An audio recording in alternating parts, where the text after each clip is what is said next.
I know, nobody plays a game like Silksong for a heart-pounding narrative that both surprises and delights. Rather, they play it for some great Metroidvania exploration and platforming served with a heaping side of Souls-like inspired world building and lore. In fact, quite a lot of people play a game like Silksong primarily for that side alone. This is because Pharloom and Hollownest before it are some of the most realized worlds in gaming. Team Cherry put a ton of effort into making these fallen kingdoms feel lived in and mysterious through environmental and enemy design to lore tablets scattered about and more. Impressive for an indie studio. This was one of the main reasons why Hollow Knight became so beloved and Silksong so anticipated. As such, nobody really cares that neither Hollow Knight or Silksong are home to a memorable plot centered around character growth, except for me, maybe. Don't misunderstand, the characters themselves are memorable in these games because of Team Cherry's talent for animation, voice, and dialogue. But in true Souls-like fashion, these ruined lands had all that exciting stuff happen in the distant past. As such, these characters have already seen growth, and now it's your job as either the Knight or Hornet to learn about what happened to them all. Or not, you can totally just ignore all the history and beat up Trobio, and then tormented Trobio for good measure. The lack of a strong character-driven narrative was fine for Hollow Knight because the Knight itself was a blank vessel for both you, the player, and to contain the Radiance. It narratively made sense, but Hornet comes with a rather deep backstory and clear characterization. She's a blunt, honorable heroine that will help any bug in need, though she'll often save face by saying it's for training. She relishes in hunting down powerful beasts and clashing pins with a worthy foe. What's more, she respects those that have something to teach her or are her equal. And though we don't see this until Act 3, it's not a surprise that this demigod bug goes to great lengths to right her wrongs. So despite being a memorable and iconic character, the lack of growth for Hornet in Silksong is a bit disappointing and makes the overall narrative feel a little thin, especially when it comes to the endings, which didn't really do anything for me. That said, how the amazing world building makes Pharloom itself feel like its own character was more than enough to keep my interest through 80 hours. So I'm going to talk about how Hornet is static throughout Silksong first. From when she awakens in Moss Grotto to when she takes on Lost Lace and rescues the non-lost version in the Abyss, she never changes, grows, or learns. There's little if any internal conflict. She's the same honorable bug at the beginning as she is at the end. She climbs up to the Citadel, gaining some Weaver powers and learning about the history of Pharloom, then takes on Grandmother Silk before unwittingly triggering the void that swallows the higher being whole. When righting this wrong, we see some dream sequences of Hornet as a super cute kid, but they're merely backstory and not a turning point for her character development or the plot. Really, she doesn't have to grow as a character or make difficult choices. She's captured and brought to Pharloom from elsewhere in Team Cherry's Hollowverse and arrives already determined to find out why, refusing to leave Pharloom until she does so. The cruel enslavement of the bugs snared by the haunting don't convince her to stay, nor does she stay at the request of other friendly critters. This sad state of the denizens of Pharloom may have motivated her further, sure, but from the very beginning Hornet was determined to seek revenge and answers. And she gets them. She very soon learns its fall was due to Grandmother Silk, a higher being and creator of the Weavers. So you probably already know Hornet was born of a Weaver and a higher being. As such, I was expecting from the very beginning to see her struggling with her very nature, but this didn't materialize despite the first ending most people see, the Weaver Queen ending of Act 2, showing her taking Grandmother Silk's place as Pharloom's tyrant. The bad ending, in other words. Some internal conflict about her nature would have made this ending much more impactful and motivating for the player to seek out another. This could have been achieved with the Weaver Shrines that grant Hornet powers.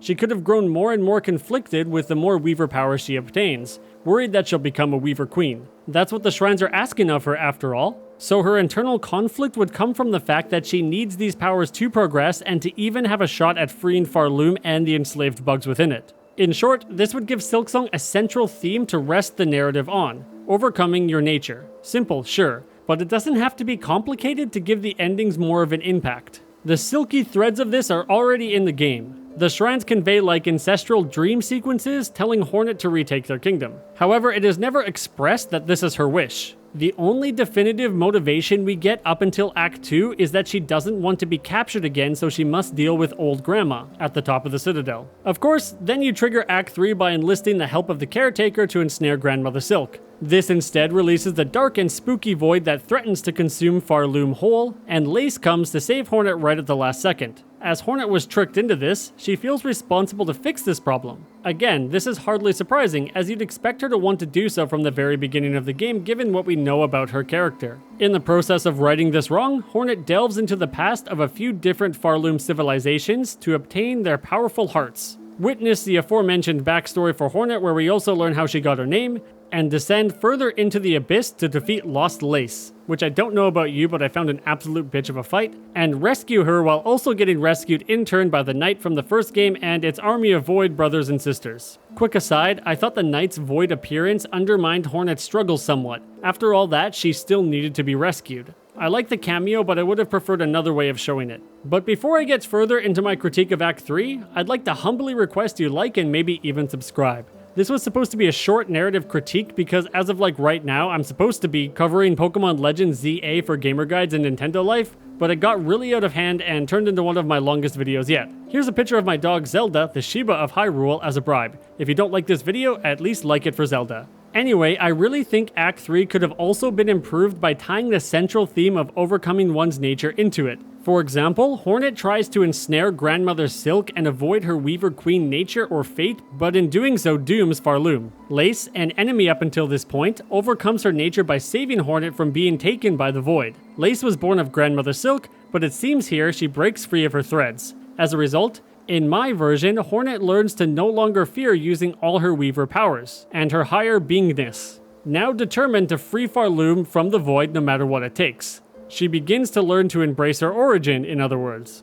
Maybe this is all hammered home when she talks to the Void bugs down at the chapel, and they help her tap into her higher being powers to hop into the dreams of other civilizations to steal their hearts. Something like that ties the game mechanic of the needle into a power she had until then refused to utilize. Other characters in the game, in turn, feed into this central theme like Lace. Those Void bugs overcome their nature to let their voidiness take over because Hornet inspired them by helping out a lot, proving that together they can redeem Pharloom. Maybe the prince left Verdania because he didn't want to be a prince, but the kingdom in turn fell to the Weavers of the Citadel. If he had stayed, he would have fallen too, but preferred that fate rather than returning to a dead kingdom. A stark example of what might happen if Hornet left Pharloom to its fate. She'd learn that it's better she stays, even if she fails. The goat of all NPCs in Pharloom, Shurma, is all about having faith during his climb up to the Citadel, but that faith, a core part of his nature, is shaken with the return of the Void. In turn, he abandons it in order to help those in need,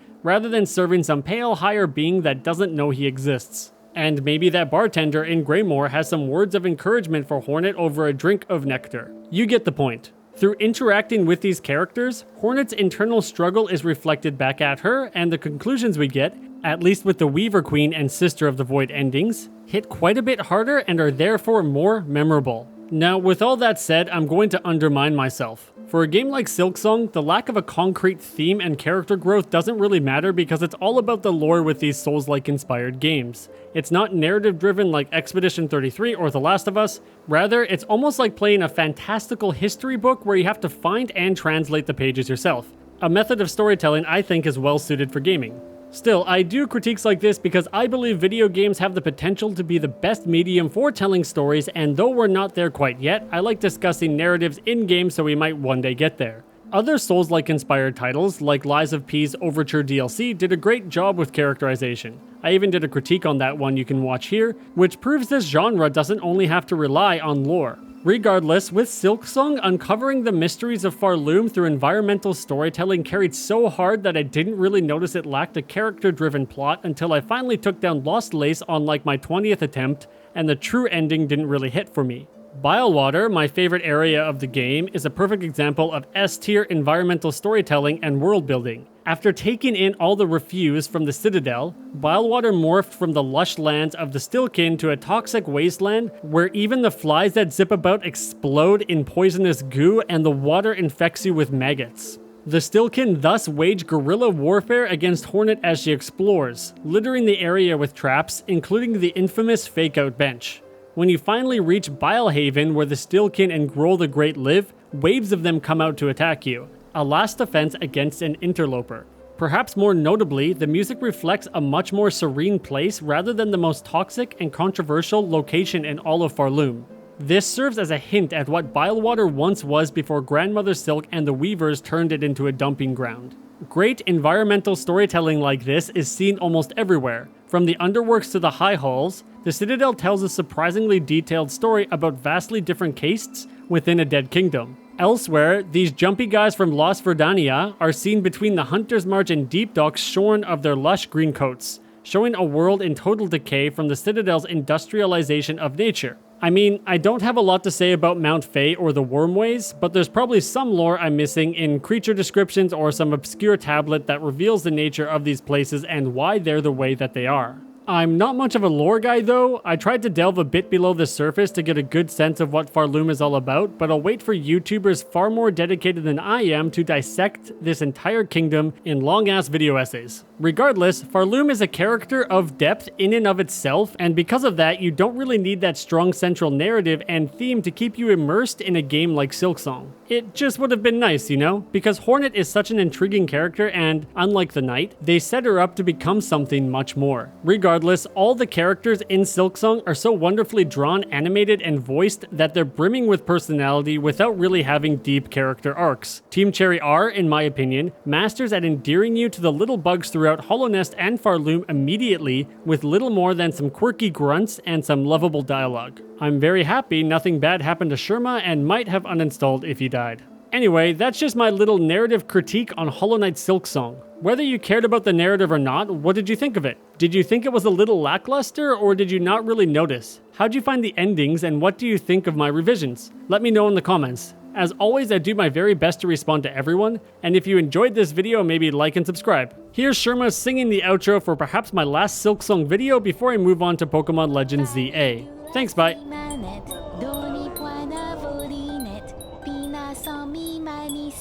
D'un enfant sur le banc, Farid assis manette, Doni poina volinette, Pina sans mi manicette, d'un enfant sur le